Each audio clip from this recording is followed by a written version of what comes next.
Bom dia, criançada. Tudo bem com vocês? Dormiram bem? Estão todos em paz? A paz de nosso Senhor Jesus Cristo para vocês e todos os familiares. Hoje, gente, é terça-feira, dia 16 de junho, certo? Que o nosso dia possa ser abençoado. Amém? Pronto. Vamos iniciar a nossa aula com produção textual, tá? Então, vamos providenciar o livro de produção textual e abri-lo na página 107. Pronto? Todo mundo já conseguiu pegar o livro? Ótimo, muito bem. Gente, olha, na página 107 tem assim, como é o lugar, né?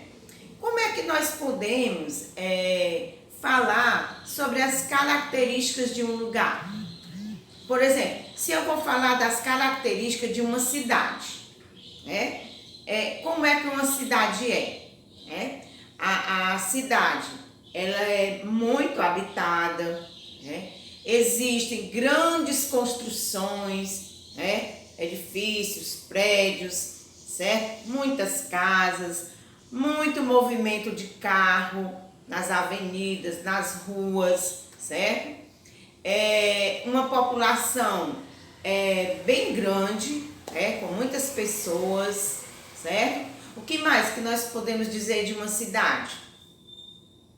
Por exemplo, a cidade tem cidades que são bastante poluídas, né? Porque tem muitos carros rodando, né? E aquela fumaça dos carros vai poluindo a cidade, o ar da cidade, não é isso?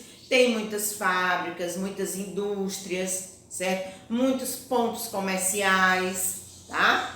Pronto. Então, eu falei de quê? Das características de uma cidade, né? E se nós formos falar das características do campo, das características rurais, certo?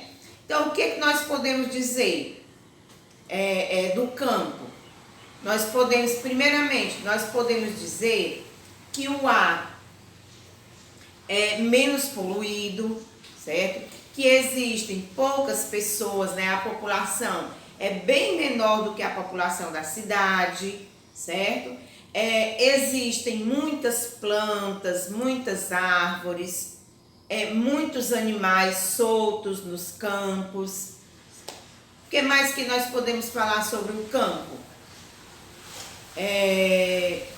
As pessoas andam mais a pé do que em transportes, né?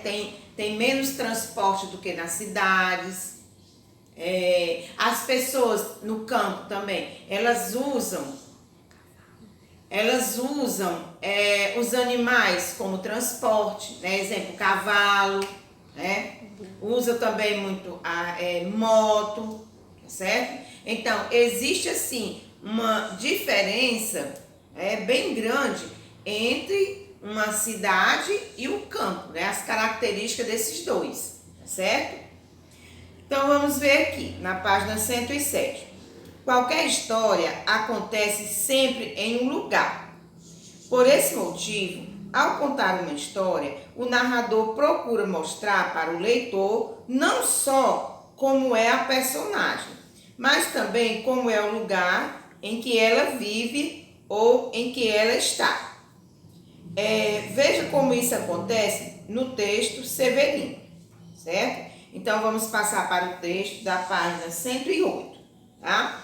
Então, vamos escutar, prestando atenção às características do personagem e também às características do lugar onde acontece a história, tá bom? Então, vamos lá. Severino faz chover. Era uma vez um menino chamado Severino. O menino Severino não tinha nada demais. Era um menino como os outros. Magrinho, levado, moreno e cabeludo, gente. A mãe dele brincava que ele também era zoiudo, por causa dos olhos pretos de Severino, grandes e arregalados. Severino era mesmo muito parecido com uma porção de outros meninos que a gente conhece. A terra de Severino é que não era muito parecida com uma porção de outros lugares que a gente conhece. Sabe por quê? É que lá quase nunca chovia. Por isso a terra era seca, cheia de poeira e tudo era amarelo. Muitas árvores não tinham mais folhas, nem flores, nem frutas gostosas para a gente comer. Tudo estava seco, até o riozinho. E as pessoas iam ficando tristes. Mas Severino não ficava triste. Ele era muito alegre e cheio de ideias. Um dia resolveu fazer uma surpresa para todo mundo. Cismou que ia fazer chover e perguntou: Papai, como é que chove? O pai disse que as nuvens guardam uma espécie de aguinha, que um dia cai e é chuva, mas não sabe como é que isso acontece. Então Severino viu umas nuvens lá no alto do céu e teve a ideia de falar com elas para chover. Começou a cantar: chove chuva, chove sem parar, mas não choveu. Severino achou que era porque as nuvens estavam tão altas que não ouviam. Chamou todas as crianças e cantaram: tomara que chova 3 dias sem parar, tomara que chova 3 dias sem parar. Oi, mas não choveu. Aí Severino resolveu mandar uma carta para as nuvens. Mas ele não sabia escrever, nem os amiguinhos dele. Fizeram então uma porção de desenhos para mandar. Desenharam a terra seca, desenharam a chuva, desenharam a terra molhada, bonita, com as plantas e os bichos bem felizes, né? Porque a gente sabe, gente, que quando cai uma chuvinha na terra, todo mundo se alegra, né? Principalmente aquelas pessoas que moram em lugares bem secos, né? Como, por exemplo, no sertão, na Caatinga, certo? Piauí também tem uma parte que é muito seca, certo? Então, quando cai uma chuvinha nesses lugares, né, as pessoas ficam todas felizes, certo? Então, vamos ver o que nós temos para fazer. Olha, nós temos para fazer a página 110, que é todo sobre o texto, né, para vocês identificarem as características do Severino, né? O Severino, como é que ele era? Hein?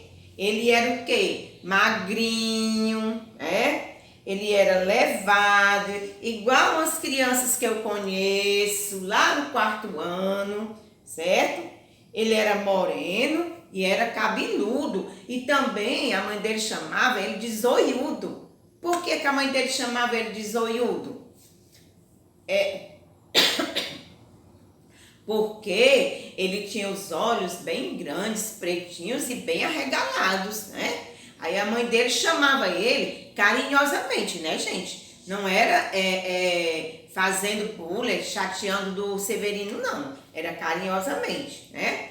E também aqui no texto fala as características do lugar, né? Que era um lugar seco, era um lugar que era a terra era amarelada, né? Tudo era amarelo, as folhas das plantas eram tudo, caíram todas, ficaram todas secas, certo? Então, fala aqui das características do personagem e também das características do lugar em que o personagem vive ou está, é isso? Pronto, na página 110 e 111 é a respeito disso aí, tá bom? Agora vamos na página 112, a criação de textos. Pense em um lugar e escreva uma história que acontece nesse lugar. Pode ser um dos lugares abaixo ou outro lugar qualquer, certo? Não é obrigado você escolher algum desses lugares aqui, não. Você pode escolher um lugar que você já esteve, um lugar que você passou umas férias, né? E tudo mais. Então, aqui tem as opções, ó. Um mundo só de crianças, uma floresta encantada, um lugar em que as pessoas são felizes, uma casa abandonada, uma cidade violenta, uma rua deserta e uma região de muita seca, tá? Ou outros lugares que vocês queiram falar sobre eles, certo? Então, você vai escolher o lugar e vai anotar, né? Qual a impressão desse lugar você pretende passar para o leitor? Aí você marca, né? Se é um lugar de violência, de medo e essas outras opções. Pense em um personagem que vive nesse lugar. Você vai pensar, né? Aí vai dizer como ela é, qual o problema que ela enfrenta, certo? Quando terminar, não esqueça de dar um título para a sua história. Aí aqui na página seguinte nós temos o quê? A preparação, né? Desenhe a personagem e o lugar em que ela vive. Pronto. Anote algumas características da personagem e do lugar. Pronto. Do jeito aqui que tem no livro do Severino, né, que mostra as características dele e as características do lugar, você vai escrevê-las aqui na segunda questão, tá certo? E na página seguinte nós temos escreva sua história, conte para o leitor como é a personagem e onde ela vive. Faça o leitor imaginar a personagem e o lugar que você está descrevendo, tá certo? Tá? Não esqueçam de colocar as características do lugar e as características do personagem, tá certo? Caprichem na letra, procurem usar a pontuação correta, deixando os parágrafos, né? Se, por exemplo, você vai colocar algum personagem falando, não esquecer de colocar o travessão, tá certo? Então, caprichem, tá? Façam tudo direitinho. Um beijão.